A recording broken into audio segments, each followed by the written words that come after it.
Welcome to It Simply Isn't Done, the weekly sermon recap podcast. I'm Reverend Jess Davenport. And I'm Reverend Barry Petrucci. And together we are the Irreverent Reverends from Portage Chapel Hill Church in not-so-downtown Portage, Michigan. Here you will find the weekly scripture, the message, and then some reflection that we have to share. We hope that you get into it, and if you have comments or questions, that you're in touch with us.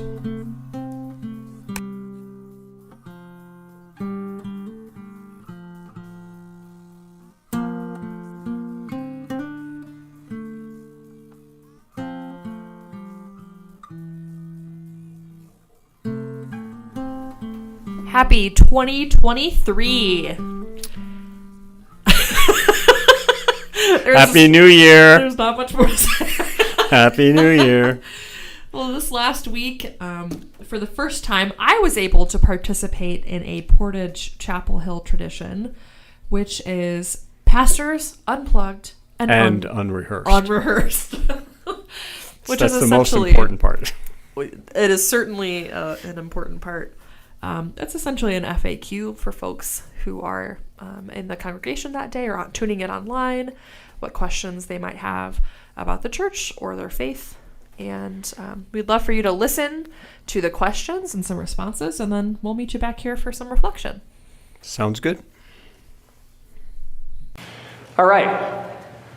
This is where you raise your hand, and Lisa Durzik, our office manager and member, is going to come around and bring the microphone for your questions.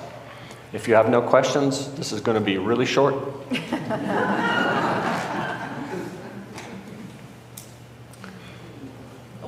Tim, over here.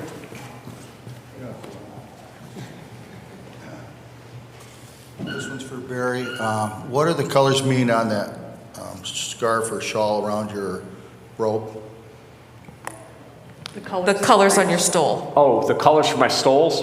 So I have lots of different stoles, and we follow a church year, a liturgical year, and each season has a color. So we just came through Advent, which was, the way we do it at Chapel Hill is blue. Blue or purple are the traditional colors for Advent.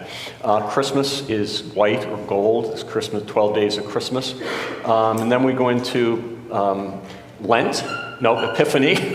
Got to get this right. And Epiphany also can go white or gold. Then we go into Lent, which is purple. Pentecost, green, or sometimes red. So it starts off on Pentecost Sunday with red. And then we go into something called Ordinary Time, which is green, and they get mixed up along the way. And then we're back to Advent again. And I like a good pink stole as well, just because. This is going to be a lot of work. So what can you tell us about the split going on in the Methodist Church? What is the latest news?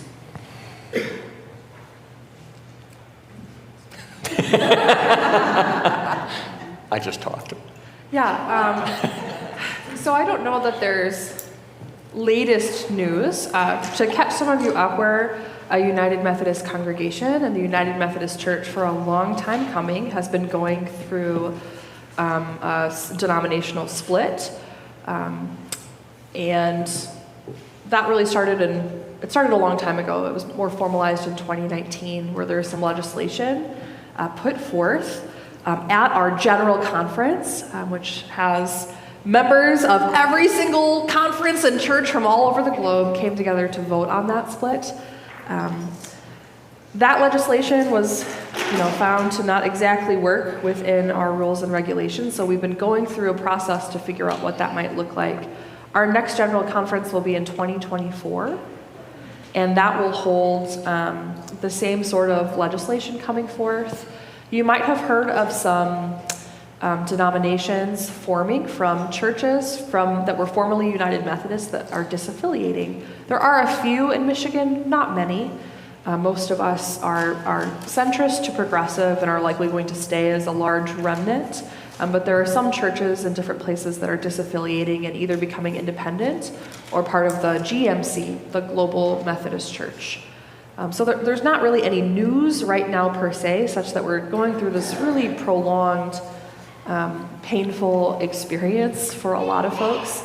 It has not seemingly affected this congregation a ton. This congregation voted to be open and affirming to queer people many, many moons ago, and has has a stake in progressive theology, and that will continue moving forward.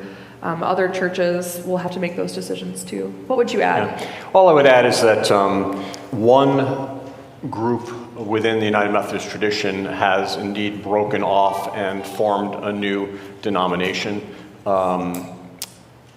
So much of this has been, the conversations have been around understandings of sexuality and gender identity.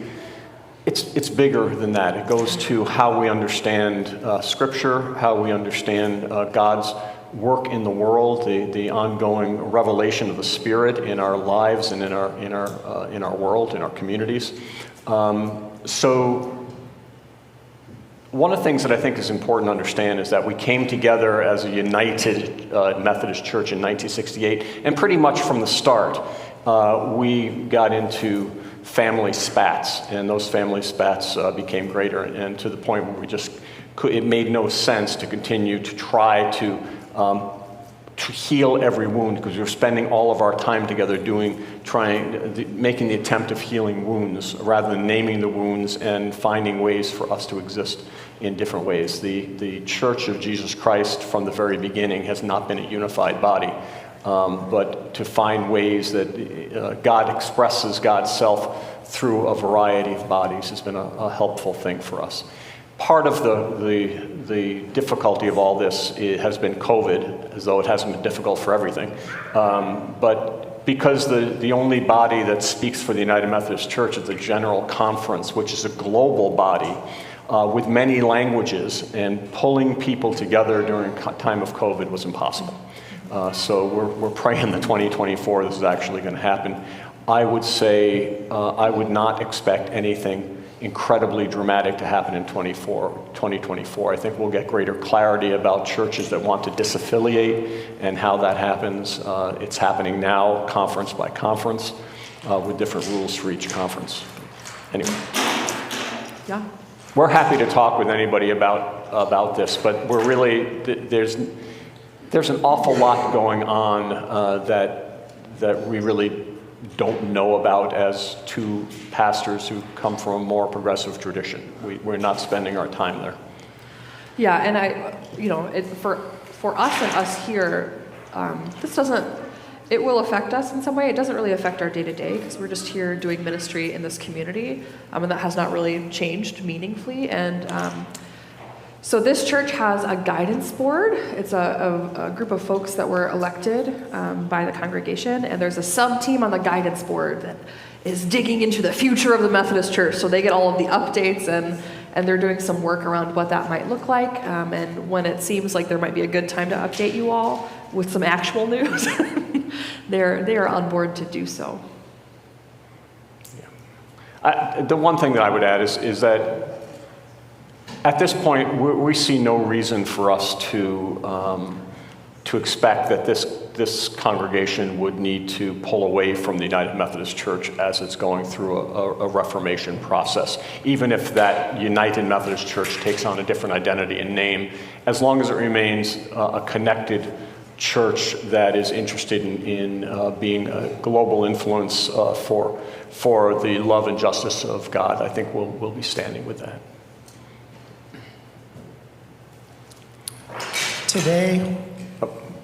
Today we are blessed with two exemplary pastors. Somebody pay Bob, will you? Yeah. I don't want to hear the but, Bob. Just take the mic away. This isn't a but. I would just like to understand what the pastoral plan is for this congregation going forward. Yeah.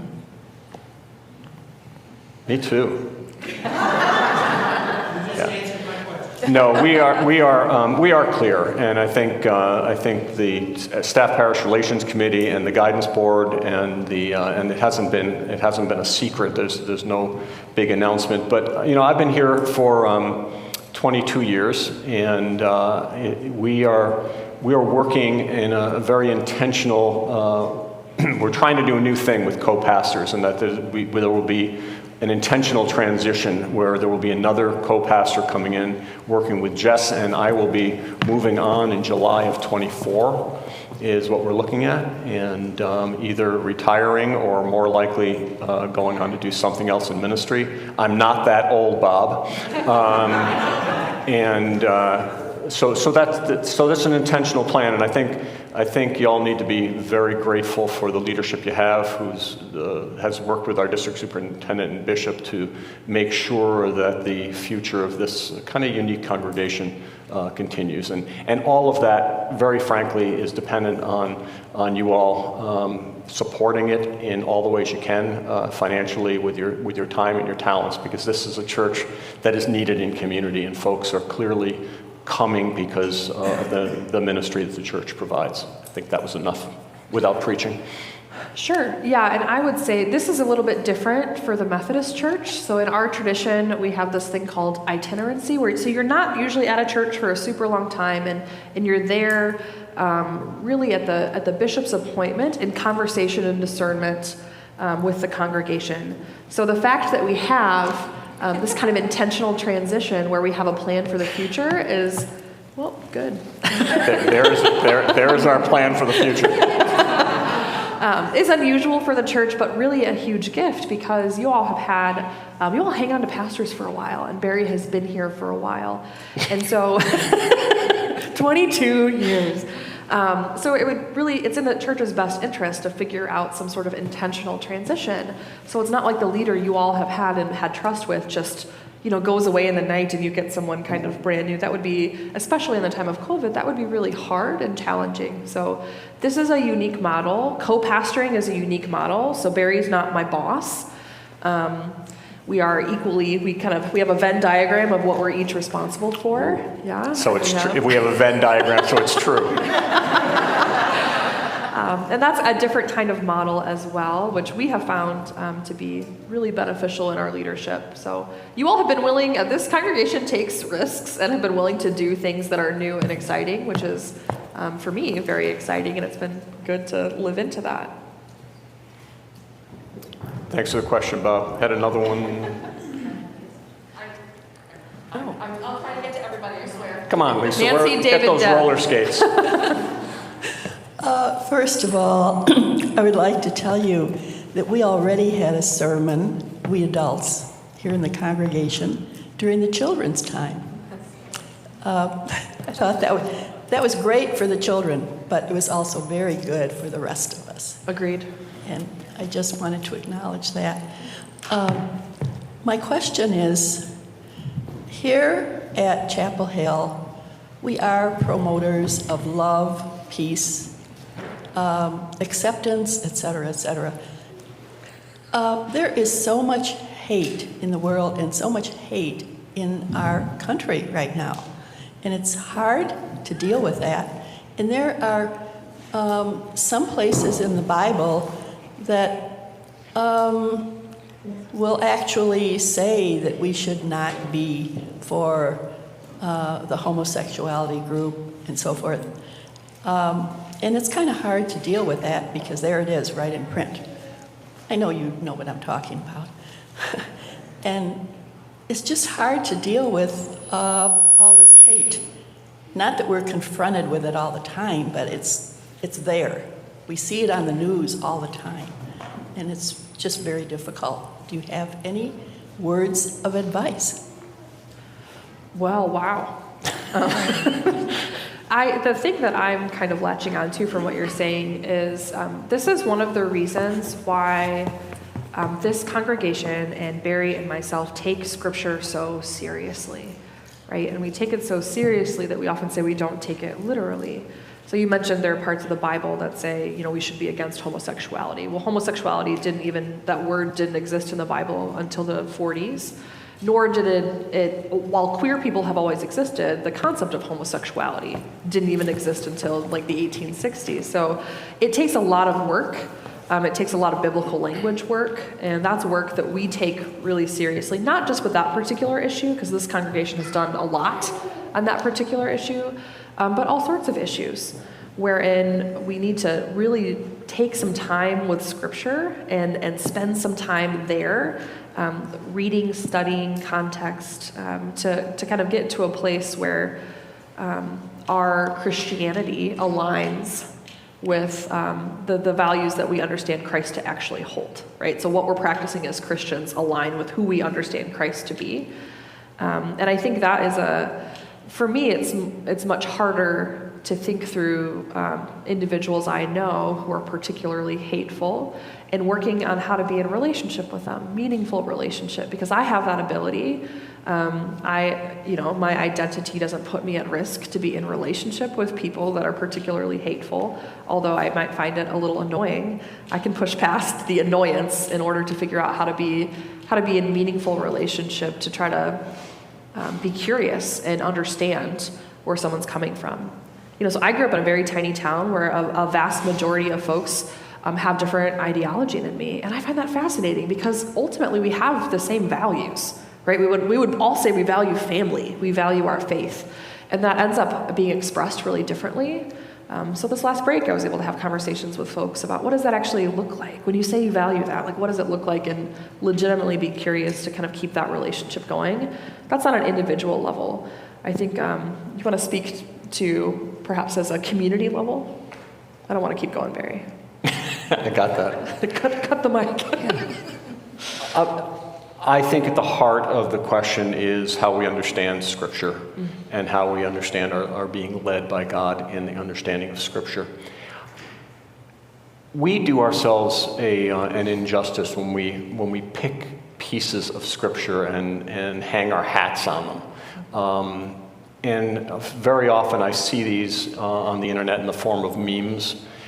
Scripture is meant to be considered and prayed over and done ideally in community, and that's why I invite you into Bible study. Some of us have been working Exodus and Genesis for the 12 weeks prior to the Christmas break, and we'll be picking that up again in February, doing Luke and Acts, and invite people to be a part of that. But reading the Bible on your own is hard push. And understanding it and applying it in community happens most effectively, I think, when we're doing it as a community, when we're praying into it, praying out of it, and asking for God's guidance in how we make use of it. The particulars around the words, we can talk about that. But what you need to know is Jess and I are fairly well educated and pretty well read in Scripture, and folks who have had me teach know that my answers to your questions are more often than not, that's a really good question and I don't know the answer to that. Or even the answer to that really hasn't been concluded. People have been looking at that for hundreds, maybe thousands of years, and we don't come to a conclusive answer. So continue to pray into that and find out how God would have us move on that particular item. But at the heart of it, if it doesn't align with faith, hope, and love, righteousness and justice, I would encourage us not to pay much attention.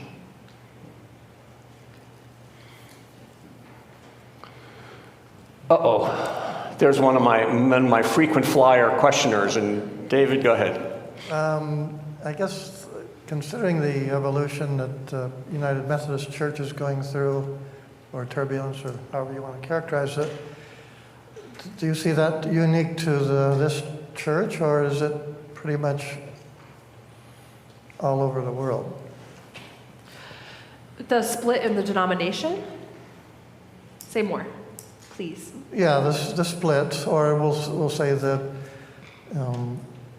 consternation that people are having about what to accept and what not to accept.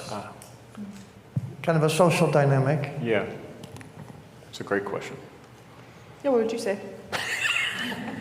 I really think that consternation is where we live as a people, and the church ought to be in a different place, and we're not. We tend to live in consternation as human beings, and particularly I think our culture keeps encouraging us to be more rigid in our belief systems and in our willingness to disagree with people in ways that are not just about disagreeing, not just about being curious about what the other believes, but about being rigid and hard with other human beings. And I wish I could say I see a great deal of difference between the Christian community and other communities, but I really don't. So I think we carry as a church, capital C, global, the same kind of tensions, consternation, I love the word. I think we bring that from culture into the church rather than bringing something that's a counter-narrative from the church into the larger community, the culture. What would you say? Yeah, I would also add that in the Western church, this has been happening for a long time, right? We've been splitting. There have been offshoots of communities, and then obviously the biggest one was the Reformation. And since then, there have been offshoots of all sorts of Protestantism. As Barry mentioned earlier, the United Methodist Church has only been around since 1968. So it's not like we have some long history with our evangelical United Brethren that kind of joined. So this is common.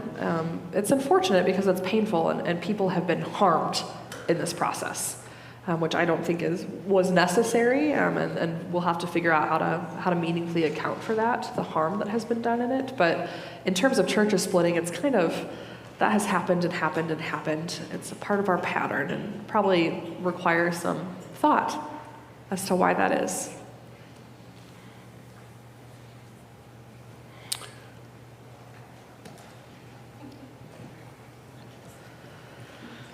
Lisa, you're getting in your New Year's steps, whether you wanted to or not.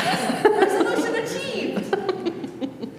So the split is the big news in the UMC right now, but being someone who's new to UMC life, what would be a high point that each of you sees in the denomination, something that's going well or going right that we can be proud of? Yeah. Yeah, I'm gonna leave it That's a there. great question. Want to start? Oh, yeah. Yeah, I thought you might. Yeah, so I think about this a lot because there's a lot of, let me back up. I'm going through the process now, and God willing, we'll be ordained in June, and it's been a weird time to be going through this process with this church that I love.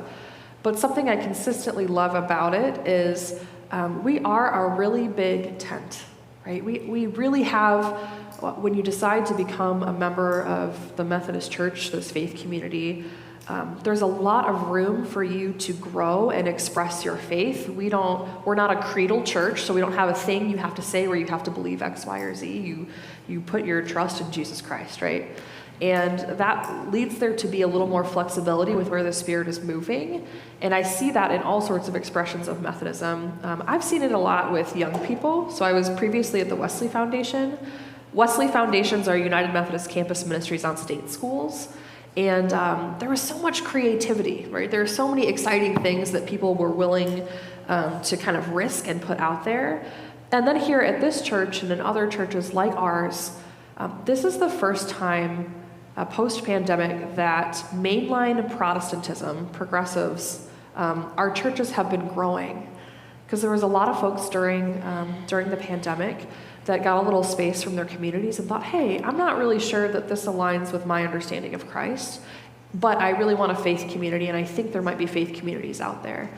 And fascinatingly, we're one of those faith communities where people have come. So being at a time where there's actually growth, and growth envisioning what the church could be, right? This institution that we have will be no longer, and we're not sure what it will look like in future, but I have a lot of hope in what it'll look like, because on January 1st, there are this many of you. On one of the lowest Sundays we could have in the church, there are this many of you here.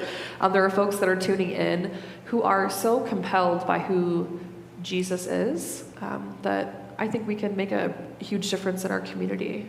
So that's, for me, the way that we're organized and folks wanting to know more, not wanting rigid answers. Yeah.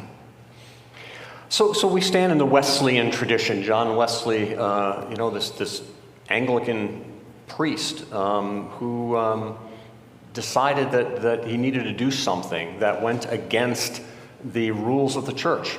And he ended up starting another denomination, which he said he never intended to do, but pretty much when you make bishops and you send pastors to the new United States, you're starting a new church. What's amazing about Wesley is he had a theology that was centered in it was centered in grace, in God's grace. That is, he was an imperfect dude at all kinds of levels. And he rested on the grace of God for himself and for those that he called to be a part of the church. He was also a human being that was pretty rigid on lots of things and pretty rough sometimes. And I think that what's happened with the denomination is we've held on to the best of Wesley, and part of that is from the beginning, we were about putting our understanding of the love and justice and righteousness of God to work in the world. We were doing hospitals right from the beginning. We were doing schools, higher institutes of higher education right from the beginning. We continued to do that.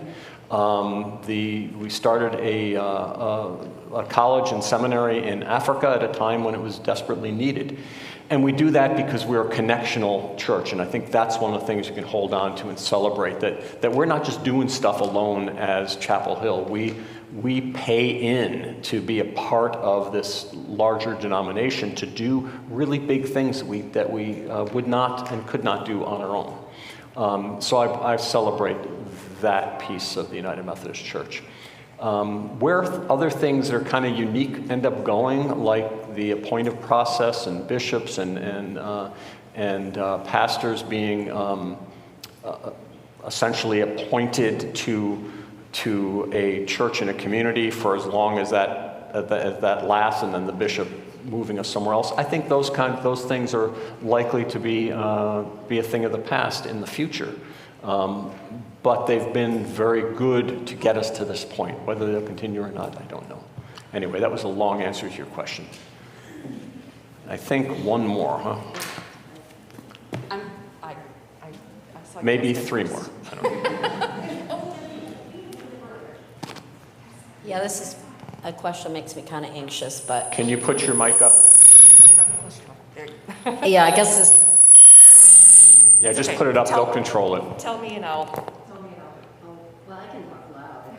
Okay. I guess this question makes me anxious, like sitting here waiting, but that you're seeing increasing mental illness with people nowadays, and I was wondering what the church is doing to address that.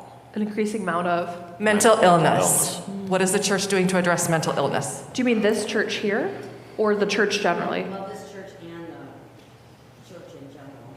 Yeah. There's a huge stigma, so people don't like to talk about it. That's why it makes me anxious. But Sure. Oh, sure. Yeah.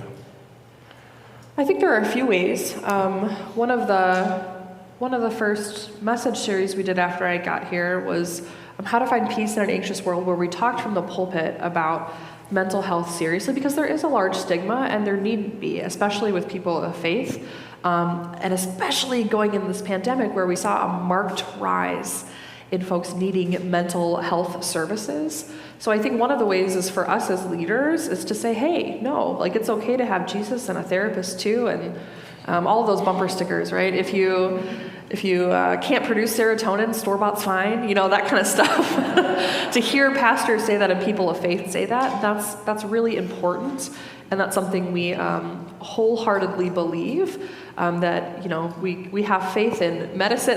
We started hospitals, right? So Methodists particularly are very keen on using our faith to support finding health in that way. As some of you know, we have DBSA that meets here, which is Depression and Bipolar Support Alliance.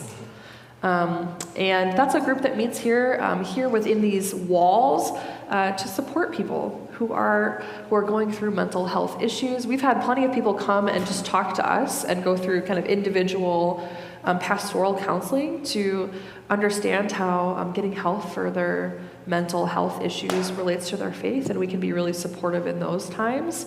Also, a lot of our work supporting community agencies with people who are trained in order to help people, particularly A lot of our unhoused population has multiple diagnoses and dual diagnoses of mental health issues, and figuring out how to be supportive of the people in this community who know how to best do that work and to continue advocating as individuals and as pastors and in the church is, I think, a really important thing we can be doing.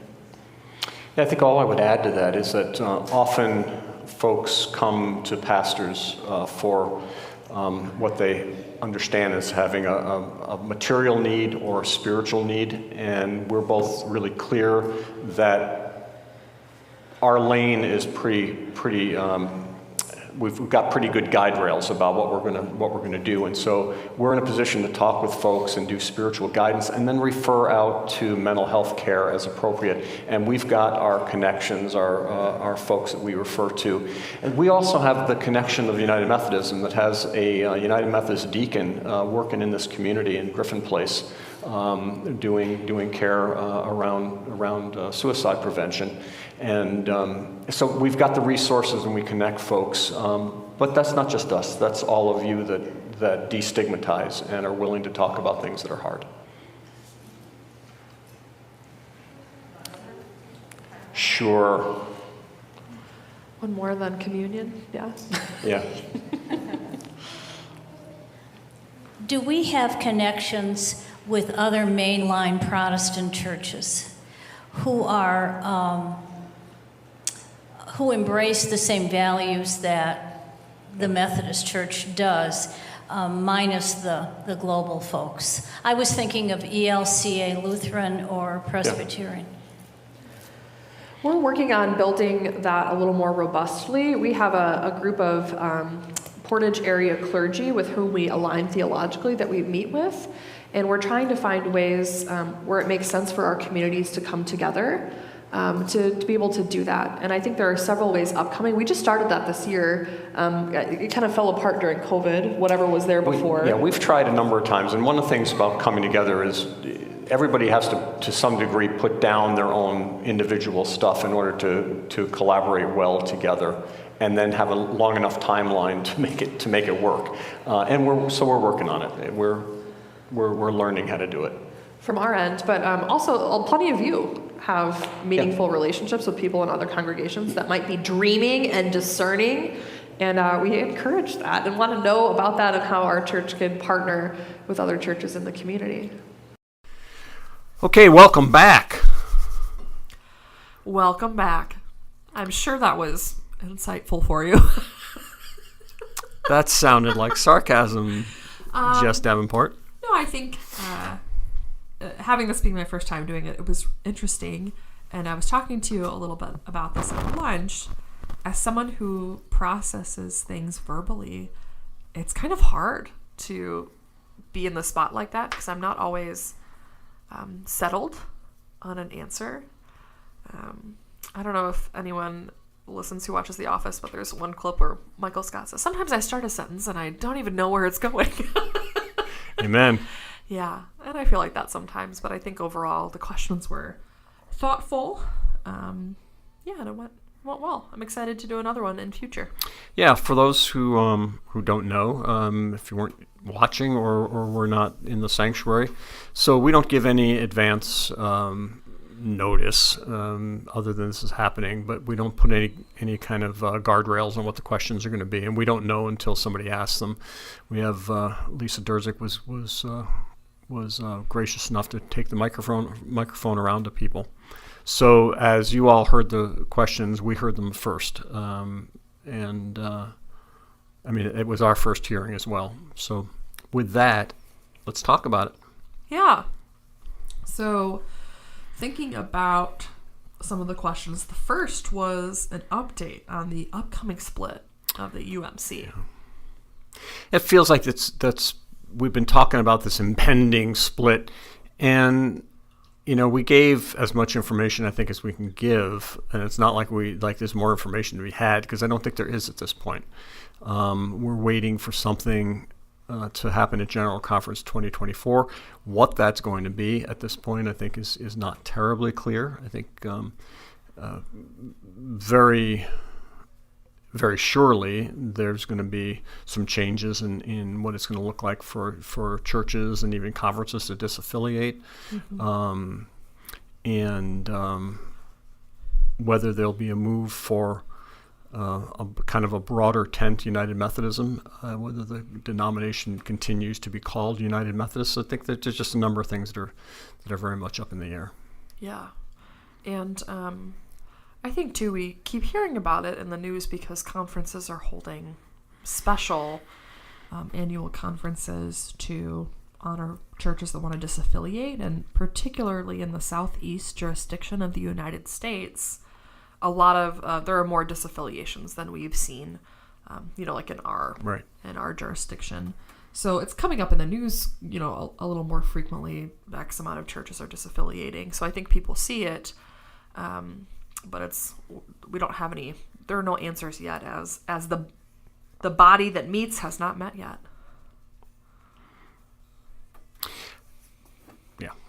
I was just going to take us down a rabbit hole. We shan't go there. Well, I think the thing that's interesting is this matters to us as we are connectional, and we can't wring our hands about it because there's meaningful ministry to do here. And it's also an interesting position for clergy to be in, likely anywhere, but we don't have as much of a problem as some of our colleagues, say, in the Southeast jurisdiction, where we are members of the conference. We're not members of this church. So what the church decides to do has implications for our pastoral ministry. And like I said, not here at Chapel Hill necessarily, and I haven't heard many rumblings of that here in Michigan, but it is an interesting distinction, unlike some other systems. Yeah, and it certainly hasn't precluded some more conservative clergy from kind of taking the church with them. Yes. And not only disaffiliating themselves, but bringing the congregation to disaffiliate as well. And not always in the most honest of ways. Sure. Yeah, and it's hard and it's painful and it's been so long and protracted. And at the same time, even during this, I know there are a lot of individuals and congregations that have done a lot of healing and have kind of just made peace with, what will be, but of what we are certain is we're going to be here doing meaningful ministry.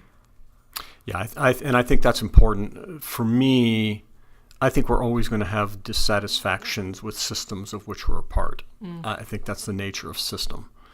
As a more progressive congregation within Michigan United Methodism, this church briefly, leadership briefly considered disaffiliation because the conference wasn't progressive enough.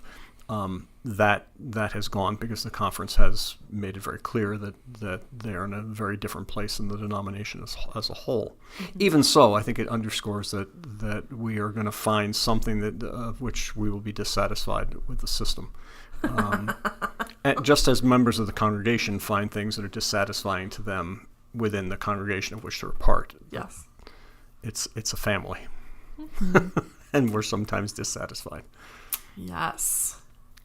Yep. I think the question that, for me, it didn't go in this order, but that kind of naturally flows with that is what is exciting about the United Methodist Church and what's happening now. And we could have gone on, I think, for a long time about this, and we didn't get a chance to. So I was wondering if there are more things you'd want to add to your answer. So we talked about Wesley. We talked about the connectional church. I think one of the things that I did not say that excites me, because I chair the Board of Ordained Ministry for this conference, I continue to be impressed, excited by clergy who are either younger clergy who are coming up as first career, or those who are coming in later years from other stages of life, other work relationships, who are excited to be ordained in the United Methodist Church in Michigan, either as deacons or elders, and some as local, some continuing to serve as local pastors. But we're not any shortage that we may be having in Michigan is not because we don't have new people coming in. It's because we have an awful lot of people that are choosing to retire because of the stressors of being a part of the church at this point. Yeah. Yeah, I would add, so we talked about connectionalism, and I think there are two kind of specific ways, or things that really excite me. The United Methodist Committee on Relief, UMCOR, is an incredible organization that does not get enough, I think, praise. I know folks from other denominations and who are not Christian at all, that's who they give their money to for disaster relief, because UMCOR has such a phenomenal track record of 100% of your donations going straight to an area. And they do, people will say, hey, if I give my money now, like, where is it going? And what's great about UMCOR is they're already established in places that have many disaster responses. So we don't have an immediate answer because they're there embedded in the community, and they're there when all the immediate disaster relief workers leave. So they help continue with infrastructure, and I'm just continually impressed with the work that they do, that we do, as a part of that agency. And then more locally, this last year with Kalamazoo First United Methodist Church, we did a local youth project called KSP, Kalamazoo Service Project. And it's one of those just spaces of being connectional where we have another church where we have our values aligned very closely, and we were able to come together to do some important work in our community. And also, we were able to serve our own neighbors. It wasn't like we were going some other place to kind of gawk at poverty in a particular way. Like, these are our neighbors. Kids came from some of these neighborhoods and then went back to serve them. And also, just from a youth and church standpoint, it's helpful for youth to see other youth who care about God. So those relationships are neat, and that was a really solid, space of connectionalism where it makes sense. Yep.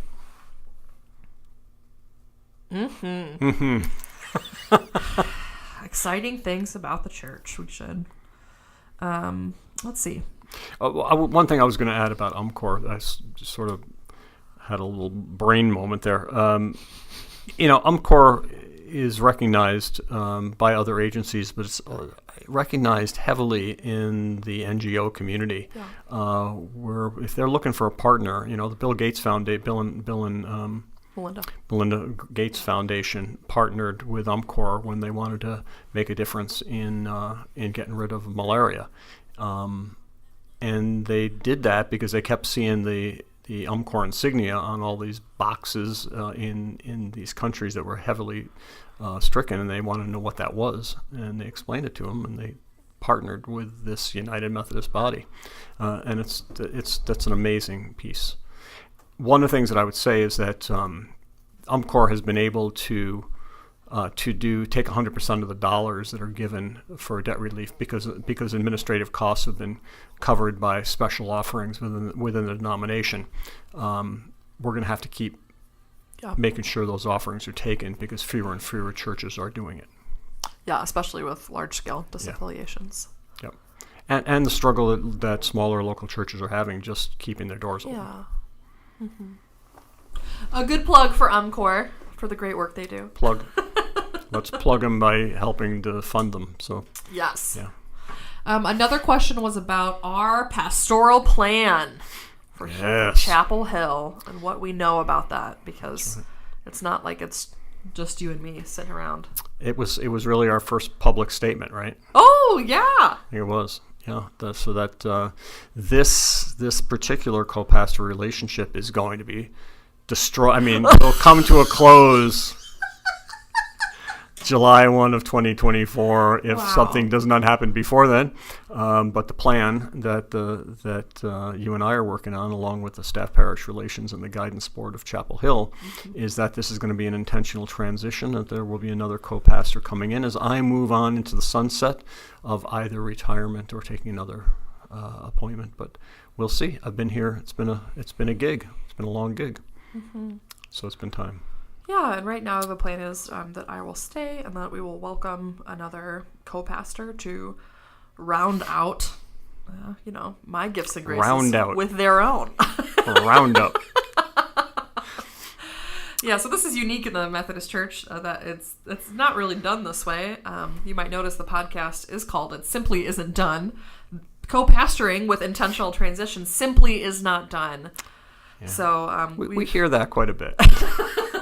There have been several conversations and, with our leadership and with our district and with our cabinet and bishop, just talking about why the church discerned this particular model. And then, Barry was already here, but I got to be a part of it and continue to be a part of it and am proud of it and championing. How do you championing? Oh, wow. Championing. Supporting. Yeah, supporting this particular effort because it's a really unique way to do ministry in our system, but it probably shouldn't be. I think if people would be committed to it in particular situations, it would be really helpful for the life of some churches. Well, it just makes sense at so many levels, particularly for Chapel Hill. The co-pastor relationships in this conference at least have been almost exclusive. Well, I don't know of an exception. Have been exclusively husband and wife teams, or wife and husband teams, spousal teams. And there's no good reason for that. So, I mean, really, there's no reason that should be it. That's no reason that should be it. I mean, it's absolutely legitimate that two persons with gifts and graces can fill a role of co-pastor and actually do the work together without there being a hierarchy. Yep. So theologically it makes sense, and just structurally here, I'm having a pastor that's been here for 22 years, getting ready to move on. Those are, big shoes to fill, as they say. Big old dirty shoes. And so having, I'm grateful to be here and to live into this, and it'll be weird moving forward, but it was weird coming here. So it will look. So what a strange, weird ride it's been. For one who came here out of urban ministry, I've never thought this was going to last past a few years. I thought it would be interim, and surprises happen, and but it's good to have a intentional plan, and I'm well aware that sometimes we plan and God laughs, and then we go for another plan. That is true.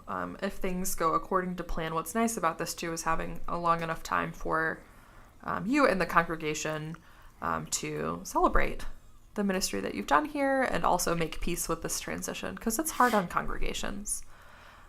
So it's hard to figure out how to do that and how to do it well. But the church has such beautiful ritual around a lot of things. It'll be nice to incorporate that in to our next year and figure out what that could look like. Face on a cake. Yeah, plans are coming, and I think there might. I have not done a sabbatical, and a sabbatical might be in the works here before I take off. That gives the congregation and you, Jess, an opportunity to live without my shadow for a time before my shadow's gone. For a time, yes. For a season. Listen, you better not stop taking my calls after you leave here. I will have no idea who you are. New phone, who dis? The Davintucci's are done. All right. So another excellent question we got was just what is the church's stance or your all's opinions on supporting folks with mental health issues? Yeah, it was a tender question because we know folks who are struggling, and we have struggled, particularly through COVID. It's just been kind of insidious, and I think we talked about sort of a blur 24 hours ago, but I think we talked about what we already do in pastoral care and making sure that people are connected beyond the spiritual care that we give and making referrals to the larger community for mental health care. But I think one of the things I would have added is that being a part of community and being intentional about being a part of small groups is a way of caring for your mental health in the context of other people who care about you and you care about. Don't think we talked about that, but I think I would have. Yeah.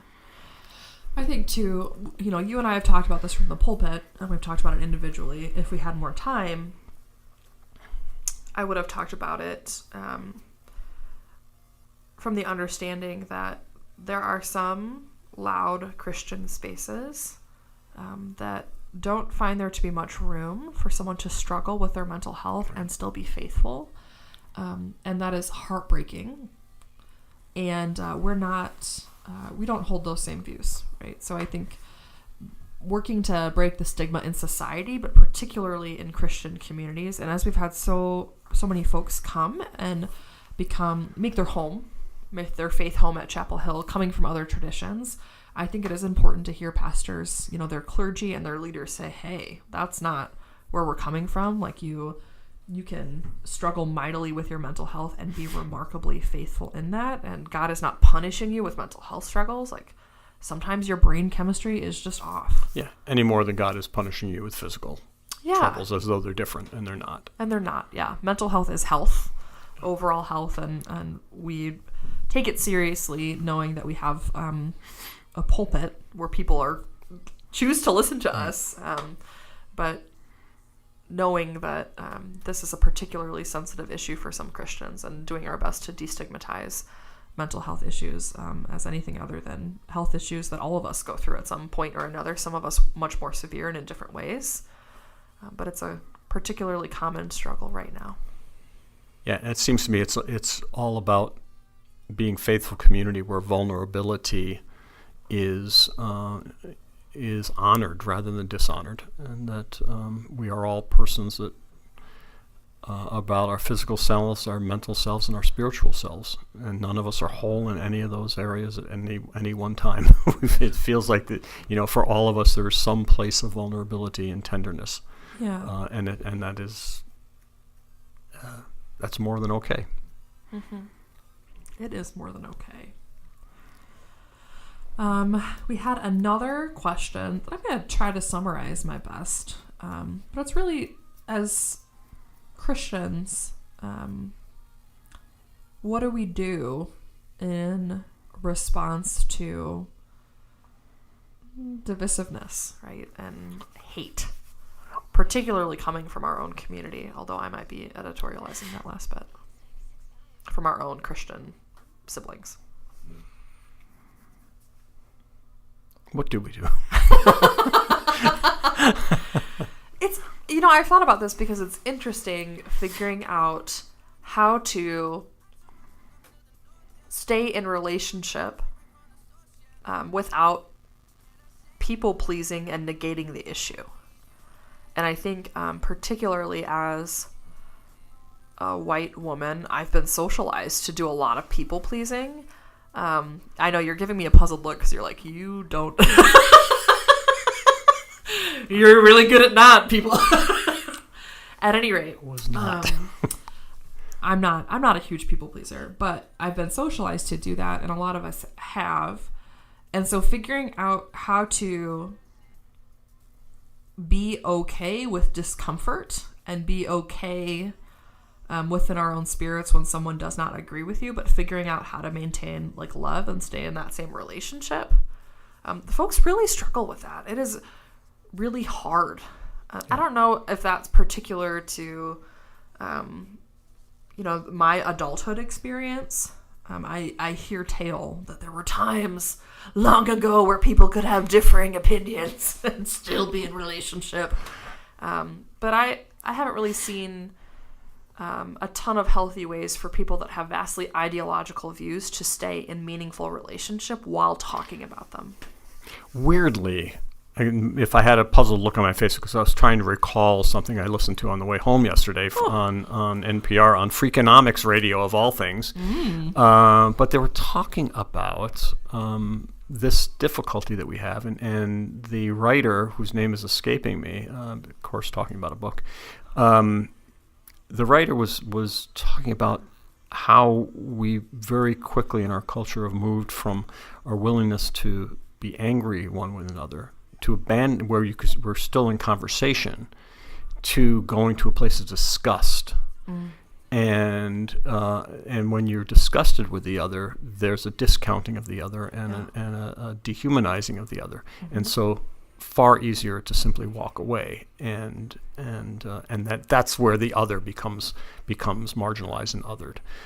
So I think that's part of it. We don't know how to be angry, I think is it. We don't know how to do, even when disagreement goes to the point of anger, we don't really know how to be angry very well with each other. I mean, that's an awful lot of what couples do in counseling, right? Learning how to be angry with each other and talk through the anger. Yeah. We don't train that up very well. No, we don't. And I think it is a really good question, because there's a lot of, conversation about cancel culture and boundary setting. And a lot of those things make sense and are good. I do think, there are internet zeitgeist celebrities that we don't really need to be paying that much attention to. But do you need to cancel, like your neighbor or, your dad? Those are other kind of interesting conversations, and it is contextual and depends. And I think too, it's hard to take the long view in some relationships, right? Because we're so focused on the immediacy of what's happening right now, and realizing that people, if there is one thing that our faith teaches us, it's that we can be made new, and we're made new with each other and through relationship. And so figuring out how to stay in, how to be curious about people, and how to love them while still loving yourself, like that is the task before us. That is, for me, that's the Christian that is Christ's task for us, figuring out what that looks like. And it's hard. Yeah. It's not a one size fits all, like here's a meme that tells you how to do it. Well, I think so much of it is what you said in terms of immediacy. It's like we're there, and like we talked about a number of contexts through Advent and Christmas. Like just take a breath, take a beat, and like this is not a conversation or a person that needs to be canceled in this moment. I feel like people are doing that in such a way that it's almost like preventative canceling. You might harm me at some point. So I'm just going to cancel you now and get that out of the way. I'm going to get you out of my life, and that's a hard thing for us to defend, I think, as human beings, but certainly a hard thing for us to defend as folks who follow the Christ. Yeah. I've been thinking a lot about that too, personally, and then a little more globally as a church leader. But what does it mean to not always be reactive? And how can I schedule time in? I'm a pretty scheduled person, so I need to schedule it into my week. But how can I schedule time where I can be creative or proactive or visioning or thinking about the future, or something that feels a little more proactive than just reacting to whatever problems someone brings me or things I perceive as problems, which really aren't. And I think that's a lot of it too, for me, training myself to not have that sense of urgency or immediacy, and really not letting someone else's energy always dictate what mine will be. It's hard to do. It is, and I think we culturally connect how quickly we do something with how important it is, and we all want to feel like what we do is important. And so the faster we do it, the more important it must be. Yeah. And I think we make a lot of bad decisions based on that. We certainly mess up relationships because we think we need to move quickly, and basically we don't. I've been grateful in watching you do that in particularly, tricky situations, professionally and pastorally, where you're like, I don't need to answer that right now. I'm gonna let that marinate for 48 hours. It's an email. It's not like it's life or death. And that has helped me, because I had not been kind of quote unquote raised professionally in that culture, that I have to be available in some way. And the last few years, I kind of like, I don't want to be available, but watching you model that in a way that's healthy, that's still responsive, has been really helpful for me. Yeah, it didn't. I'm glad it didn't come at all naturally. I was raised up in a household where quick answers and being definitive was really highly valued, and I had to, which meant there was a lot of anger in the household as well. So I needed to learn to back off of that pretty quickly. I'm glad, because it was a lot of learning to get there. Well, I think to Nancy's question, a lot of it really has to do with what we're bringing to situations. That has been, the hardest lesson I've learned over the last 5 years is I can only control me. Wouldn't it be nice? Wouldn't it be nice? Yeah. But we can only control what we bring to situations and how we're going to respond or not respond, or and that's, I think, a big part of it is making some intentional, spending some intentional time around how you want to show up. It's interesting because I was thinking about this in connection to the January 6th, takeover of the Capitol, and what was such a model for me were those officers that knew they could not control that crowd, but they knew they could bring others to safety. I think that's an amazing thing for us to think about as followers of Christ, that maybe we can't do much about the craziness, but maybe we can help each other find places of safety. Yeah. That is a really beautiful model of that, and not having to be a hero. Yeah. But being able to do what we can. And it's a different kind of hero, right? Absolutely. Yeah. Yeah, it's heroic, but not in the American exceptionalism definition of hero. Exactly. Yeah. Yeah. Ooh. Sounds like a series. Yes, it does. Our last question was how we're connecting with other churches in the community or other places in the community where our values align. Yeah, so I mean, we said we've been trying again, and so again, I've been here for a long time. We've tried to get things going in the community of Portage. What I would say first is that I've been here long enough to see some really good changes in the relationship between Portage and Kalamazoo. And when I came, it was really pretty crummy, and things. Yeah. Portage folks felt pretty superior, and So the Portage gatherings were very much insular, and we're gathering with Portage pastors now who are more progressive, and we're trying to find what that common ground looks like. And we're still, it's brand new and it's not going far, but I'm wondering if really it needs to just be Portage or not. I wonder if we ought to be looking at a broader collection of Kalamazoo County progressive congregations. Well, I think too, what I've learned about this is a lot of this just takes time together and to see what naturally springs forth. And like that urgency we were talking about, all of us who are pastors, we are in some capacity, obviously leaders, but doers. Like we like to see things come to fruition. And this type of relationship, you really, it's hard to do that. Right, we're trained in these different traditions, and we have full-time gigs. It's not like we're sitting around waiting for other things to do. And we're different people. Yeah, it's just different people.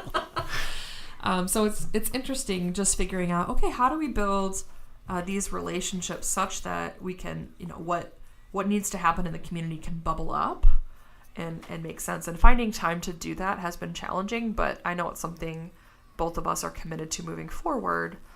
And generally, we are excited and open for what organizations you all are connected to in this community for us to continue partnering with. Yeah. I know that one of the things I really want us to pay some attention to, that we had some really good conversations between Chapel Hill and B'nai Yisrael Reformed Jewish Community and the Kalamazoo Islamic Center.